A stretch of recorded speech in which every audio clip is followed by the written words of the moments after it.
Hi, everyone. Thank you for joining us today. My name is Julie Sweet, and I am the Director of Advocacy and Industry Relations for the AAPC.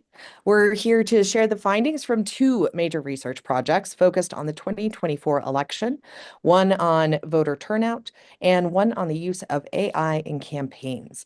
These projects were designed to provide clarity in a fast-changing environment, both to help our members and navigate what's next and to support the broader public understanding of how technology is actually shaping political communication. The member survey on AI use was conducted by a bipartisan polling team, David Kanevsky of 3D Strategic Research and Blane Wallace of Normington Pets, and generously sponsored by the AAPC Foundation and Microsoft. Their work captured real-time insights from political professionals across the country about how AI tools are being used on the ground. Our turnout analysis was led by a bipartisan data team as well, John Black with Data Trust in partnership with Tom Bonnier of TargetSmart, bringing together two of the most respected data experts in the field to help us make sense of the numbers behind the headlines. And finally, we're proud to be joined by Larry Huynh of Trilogy and president of the AAPC. Larry serves as bipartisan co-chair of AAPC's Committee on AI and Emerging Technologies, which really helped drive this work forward. And I'll say your brainchild. Yes. We hope today's briefing gives you not just data, but useful insight into what actually happened in 24 and where campaigns, voters, and the political industry are headed next. I'll turn it over first to David to run us through the findings from the AI adoption research. Sure.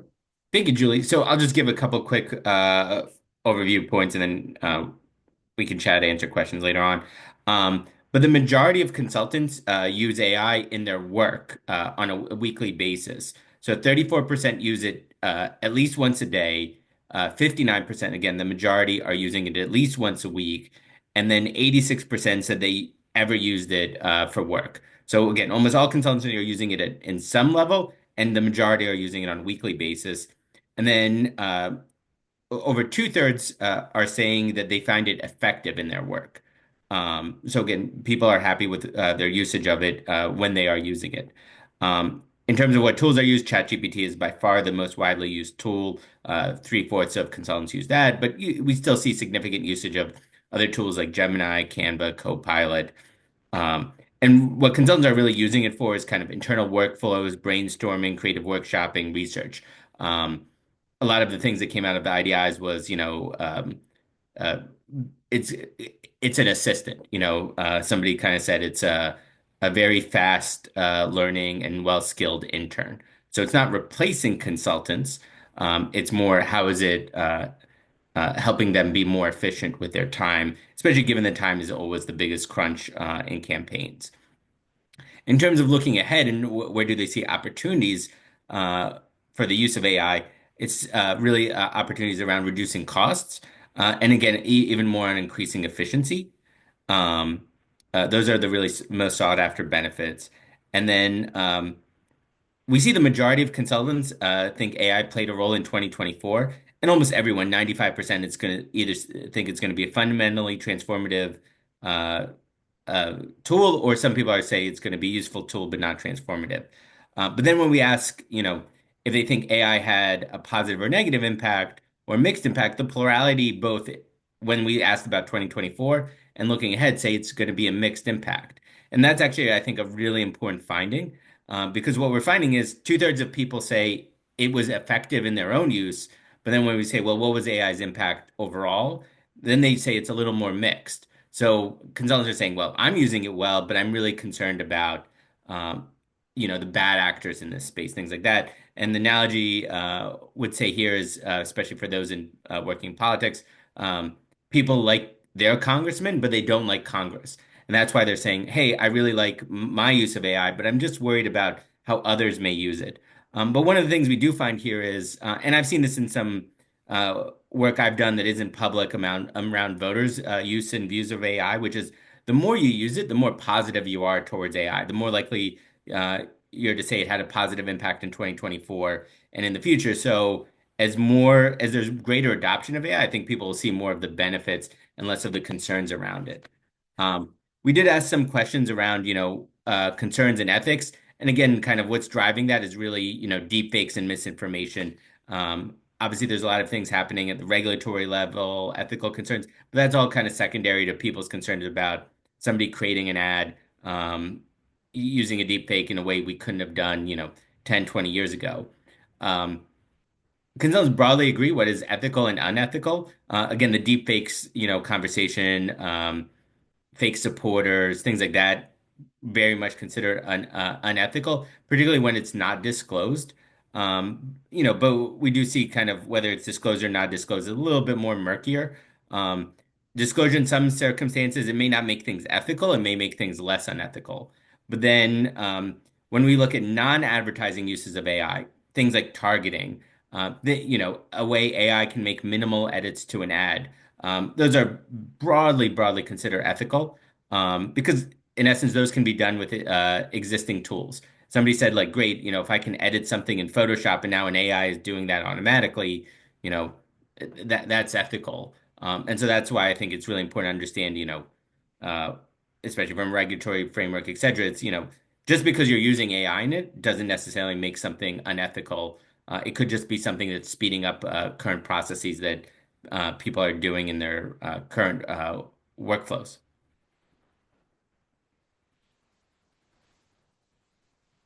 Thank you, David. I'm going to turn it over to John to present the findings from the data analysis.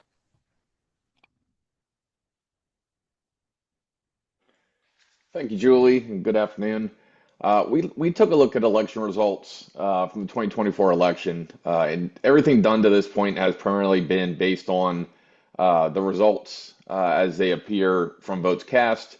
What we actually did was took the vote history that we collected on both sides here, and we're able to identify voters and what party registration they have and how they actually turned out. Did they turn out? Did they not turn out? Just a little different take on how we do some election analysis, but all that data is available now. So we focused on four party registration states, four battlegrounds: Arizona, North Carolina, Nevada, and Pennsylvania. It gives us a good breakout throughout the country. And honestly, these were four very pivotal states in the election. While the data varied slightly, most of the top line findings apply, frankly, across all these states. One of the biggest ones was that GOP and unaffiliated other voters registration increased in virtually every state. We saw both of these go up while Democrats declined in nearly every state from the previous election. States like Pennsylvania, Arizona, North Carolina all saw positive growth across the board amongst all voters: Black voters, Hispanic voters, and rural voters for Republicans, while Dems declined in a majority of those as well. Democratic turnout among Black and Hispanic voters was lower than it was in 2020, and Donald Trump made positive gains in that area. So together, this resulted in a better performance by Donald Trump amongst Black and Hispanic voters. One of the big takeaways of this is it's certainly fair to say not all 2020 Biden voters that were Hispanic or Black voted for Trump. Many did stay home, but President Trump still made marginal gains across all these communities, and the data reflects that both in voter registration and in turnout of these voters. GOP registration among rural voters also increased across every state, and this really validated the Trump campaign's claim that they were able to run up the vote in those areas more in 2024 than 2020. One of the big takeaways here is that while party registration or turnout as a percent of registration may have gone down in a few areas, Republicans had many more votes in 2024. So if they turned out even 1% less as a party, they still had 6% more voters, as an example, in Arizona than they did in 2020. And that really resonates across all these battleground states. It's a very interesting takeaway. The time and money, the effort that the GOP spent in the battleground states leading up to 2024 paid huge dividends. Like I said, the voter registration margins were dramatic from 20 to 24 in favor of Republicans. And one of the other factors here, when we look at how each side turned out, unaffiliated voters really had a large exponential growth as well. Some of that due to things like automatic voter registration or motor voter in certain states. But it really did drive a shift in how many votes were cast by each political party as registered voters. And obviously, what that meant was unaffiliated votes went up, Republican votes went up, and the Dem share went down, obviously reflective of the election results. I think the last slide is on the voter registration front, and frankly, the Trump campaign and the GOP efforts were great. I think there was a decline or an inability to identify the voter registration trend that drove from 20 to 2024 on the side of the Democrats, and I think they were caught a little flat-footed at the end heading into the election. These numbers and these shifts really resulted in more voters for Republicans to turn out, and I think that's the one of the biggest takeaways. Thank you, John. I'm going to turn you over. Sure. Political consultants and also managing partner of Trilogy Interactive, a Democratic digital media firm. Thanks you all for attending this. As the Association for Political Consultants, we thought both the AI survey and data project would be a helpful resource for the industry, but also the political world we live in. How we run our businesses to help campaigns and advocacy efforts can help educate. In terms of the AI survey, we as an industry aren't always the fastest to adopt new trends. So we wanted to get an idea of where the industry was. And it turns out AI use is prevalent. People are using it affirmatively to improve the work that they do, use it in a way that actually improves how they run their businesses. So that was a really widespread finding across the survey.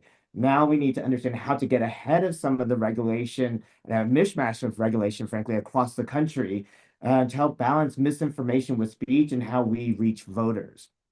With the voter registration and voter turnout project, we knew we could provide a bipartisan resource, which isn't really out there right now, a bipartisan resource to step back 6 months after when all this voter information is updated in these voter files in all of the states after the election and analyze what actually happened, not guesses, not hot takes, but actually what we see in the data, unbiased data, something that rarely happens from a bipartisan perspective. How did voters go to the polls and what did the campaigns do well or not well? We wanted a bipartisan analysis because there's so many conventional wisdoms this election that it just challenged. The data was pretty clear that Democrats were caught off guard, unfortunately, from my side, with voter registration and turnout efforts and failed to mount a sufficiently compelling counter effort to compete. We should all learn from this and take a deeper dive into our voter registration and turnout practices. On the other hand, the Trump campaign and the Republican Party deserve considerable recognition for the voter registration success and turnout efforts, and the party should try to build on these successes. Thanks so much, Larry. And I want to offer to the participants who have joined us, we have the Q&A open and that you can submit questions through the Q&A webinar link below. We'll give folks just a minute.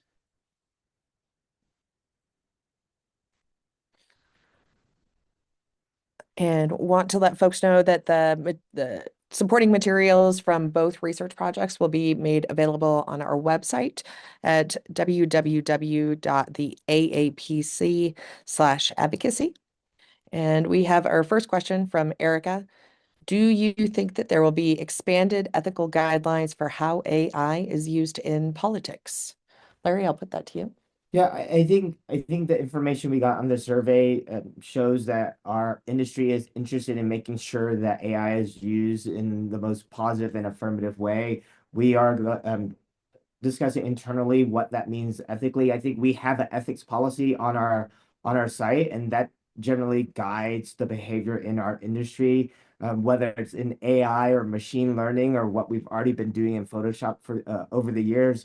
The things that show up as most of a concern for folks is sort of concerns about deep fakes and those issues, but that's something that already exists in our ethical guidelines. So if anything, it only affirms that our ethics guideline really does cover a lot of what's concerning people on the AI front. But I think we would always take the time to make sure that we are being responsive to how the world changes and whether there does need to be an update.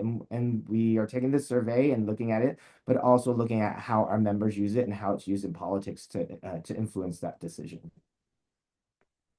Thanks, Larry. John, was there any research on how new GOP registrations voted down ballot and any correlation between new registrations and voters who only voted Trump and ignored down ballot races? I don't have the down ballot races in front of me in terms of voter registration numbers for each. The voter file will really only provide if they voted. So we have to use a combination of election results and vote history. So the biggest thing I would say here is obviously there were more voters. It certainly had an impact. I believe Donald Trump had more votes than every other candidate running beneath them at statewide level, obviously. It's hard to say, frankly, but I think the fact that there were just more votes available, frankly, had a correlation to the down ballots. I don't, like I said, I don't have the drop off numbers, but obviously, given just more available voters, I think it had a large impact in that regard.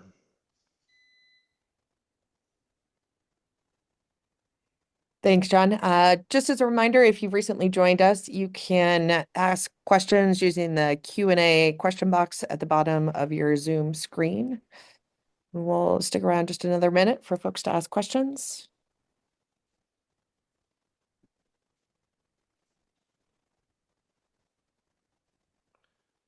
Okay, great. Well, Anna Ross is going to be your point of contact for any further follow-up. She can be reached at ross@theaapc.org. And again, the materials, the supporting materials and slide decks, both of which were presentations at this year's Pollie's Conference in Colorado Springs, of which we will have the Pollie Awards tonight. So stay tuned for those award winners. And those will be released later today as well. So thank you all for joining, and we'll talk again soon. Thank you.